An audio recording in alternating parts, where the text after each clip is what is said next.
livres, avec une fiche en 42 combats de 40 victoires, dont 25 par KO. Il a été champion de l'Union européenne de 2003-2007. Il est aspirant numéro 4 du WBC, numéro 6 du WBA et numéro 9 de l'IBF. De Nice, en France, Christophe Rocky Canclot.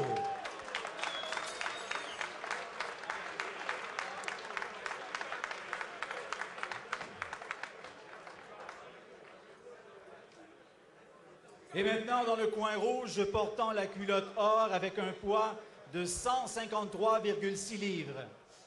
Il a une fiche de 31 victoires, 19 par KO en 32 combats. Il a été champion du monde WBA des super mi-moyens en 2007 et 2008. Il est l'actuel aspirant numéro 10 du WBC. De Laval, Joachim Chijoa Alcine.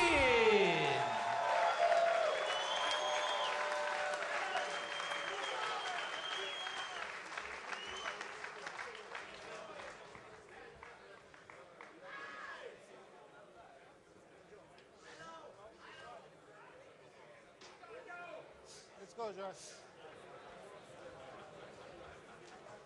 Okay, gentlemen, I gave you both my instructions. I want a good, clean fight.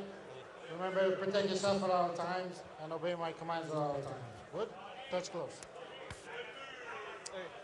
Peut-être que je me trompe, mais j'ai l'impression seulement que visuellement, j'ai l'impression que Canclot est un peu plus près que Joachim, mais Joachim sait toujours nous surprendre. Les deux boxeurs, Bernard. Oui, c'est surtout ce qu'il faut remarquer. Alcine est plus grand et en plus, il a 3 pouces d'avantage au niveau de la portée et c'est très significatif. Si les coups directs d'Alcine fonctionnent, il ne sera pas en problème. On va le savoir à l'instant parce que le combat prévu pour 12 rounds commence à l'instant. Bon combat, mesdames, messieurs. Christophe Canclot qui a évidemment la culotte turquoise et Joachim Alcine la culotte dorée. Et c'est parti. Et Canclot, lui, avec son surnom de Rocky, n'ira pas d'est en ouest ou d'ouest en est. Il va aller par en avant. Il va forcer la machine et mettre la pression sur son adversaire. Et c'est là que la portée d'Alcine va devenir importante pour le garder à distance. Exactement. Et Alcine, il a un bon jab. Et j'ai posé la question dans un point de presse à Canclot. Qu'est-ce que tu vas faire avec le jab d'Alcine? Est-ce que tu vas le bloquer, le faire dévier, l'esquiver? Il m'a regardé avec un sourire.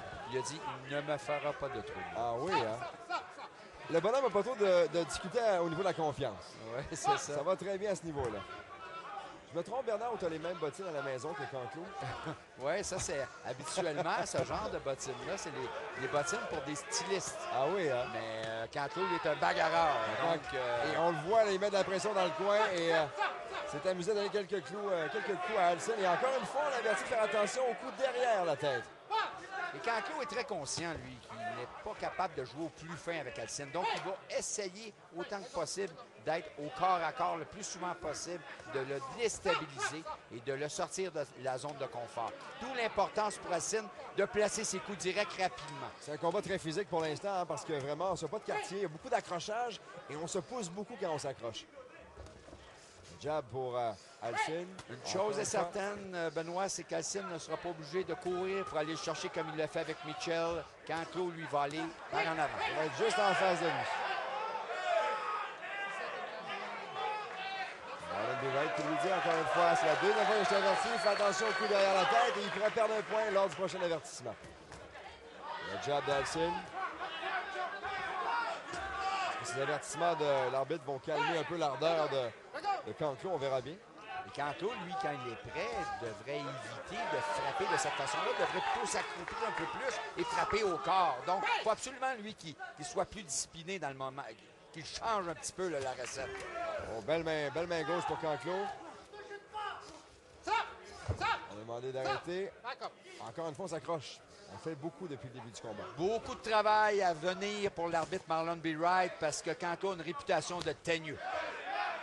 Ouais, il ne veut rien savoir. Il est toujours en train de mettre de la pression et de s'avancer sur petit Joachim Alcine. Alcine dans le coin maintenant. Encore une fois, des bons coups portés par Canclot. Donc, intensité élevée, c'est ce que Canclot veut faire. Canclot qui a une bonne défensive, qui se protège bien, qui a réussi à se protéger des 2 bons coups que Alcine lui a donnés. On va s'arrêter encore une fois et on va vous revenir pour la présentation du deuxième round. Party Time! Le show du temps des fêtes au cabaret du Casino de Montréal. 13 artistes sur scène pour une soirée éclatante. Réservez vite vos places au 514-790-1245 ou sur admission.com. Fun, danse, entertainment, party time au cabaret du Casino dès le 19 novembre. Le plus important, ce sont les jetons. Plus que de simples jouets, ce sont aussi vos tripes, un piège ou du bluff. Ils font le jeu et donnent le score. Leur force, c'est leur nombre, capable d'intimider ou de mener un joueur au désespoir. Finalement, tout ce qui compte, c'est la valeur de votre tapis. Nous jouons exclusivement sur fulltiltpoker.net.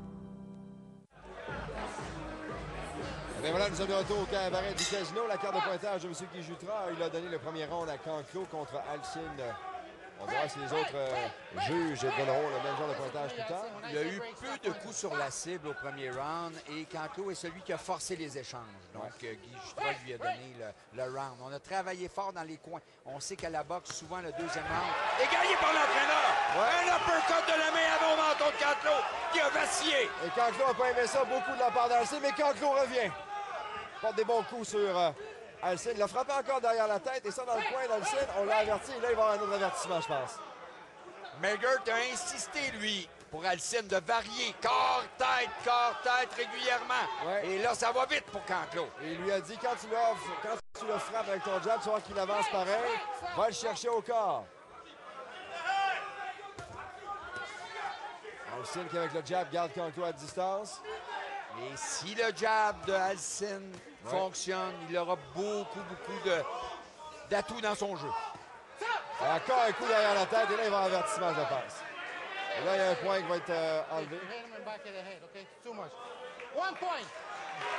Et c'est tôt. C'est très tôt pour perdre des points, ça. Mais il l'a fait Au deuxième régulièrement, round. Bernard. Il l'a fait Exactement. régulièrement depuis le début du Donc, combat. indiscipline de la part de Canclo. Et la foule qui a apprécié ici parce que plusieurs fois, on l'a vu frapper derrière la tête. Il avait été averti, mais à d'autres occasions, non. Et les gens étaient derrière Joachim là-dessus. Alors, un point qui vient d'être retiré à la carte de Canclo. Et Alcine, lui, de son côté, doit demeurer discipliné. Lui doit se servir de ses coups directs. Ne pas embarquer dans le jeu de Canclo.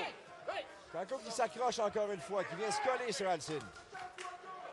Et quand Alcine étire ses grands bras, ça va bien.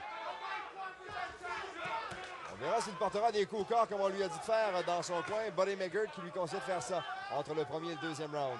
1 minute à faire maintenant. 1 minute au deuxième. Alcine qui a tenté sa main arrière, son direct de la main arrière au corps. Belle attaque de Canclo, mais pas trop de dommages dans le coin d'Alcine. La main gauche qui touche. Beaucoup plus mobile, Alcine, qu'à son combat de retour contre Mitchell. Oui, tu as raison, Bernard, parce que c'était vraiment laborieux, alors que là, on le sent plus en possession de ses moyens. Beaucoup de la part de Canclo, mais Alcine l'a touché juste après. Alcine qui est puissant, lui, avec son crochet de la main avant, donc il est très dangereux. Alcine, 2 fois, jab, gauche. Canclo qui revient. Alcine qui tente d'éviter. Il a le dos au câble maintenant. Une belle charge ici de Canclo. Oui, qui a varié ses coups à la tête et au corps. Oh, la belle main droite d'Alcine. Ah, lui a fait mal! Oui. Canclo est en problème! Canclo est dans le 3, mais il est désaccroché.